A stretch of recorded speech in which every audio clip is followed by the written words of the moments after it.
मंडळी, आपण जेव्हा एखाद्या मंदिरात जातो तेव्हा किती सहज 10-20 रुपये आपण दानपेटीत टाकून रिकामे होतो. पण तीच रक्कम जेव्हा एखाद्या गरजूला द्यायची वेळ येते तेव्हा मात्र आपण खूप विचार करतो.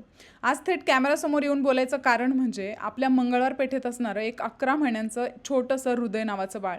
त्या बाळाला SMA टाईप 1 नावाचा एक दुर्मिळ आजार झालेला आहे, ज्यामध्ये मणक्याचा त्रास असतो आणि श्वास घ्यायला सुद्धा खूप त्रास होतो. या बाळाच्या उपचारासाठी 10 कोटी रुपयांचा खर्च आहे आणि याचे आई वडील हा खर्च जमा करतायत. 10 कोटी ही खूप मोठी रक्कम असली तरी सुद्धा आपण सगळे मिळून एका दिवसात ती जर मंदिराच्या दानपेटीत जमा करू शकतो तर ती ह्या बाळाच्या आयुष्यासाठी सुद्धा आपण ती नक्कीच जमा करू शकतो, ज्यामुळे हे बाळ त्याचं आयुष्य हसत खेळत जगू शकतं.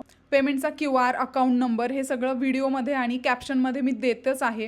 हृदय नावाच्या या छोट्याशा बाळाला आज आपली गरज आहे. आपण आपला मदतीचा हात पुढे करूया आणि ज्यांना 10-20 रुपयांची मदत करणं सुद्धा शक्य नसेल त्यांनी हा व्हिडिओ शेअर करून नक्कीच मदत करू शकतात.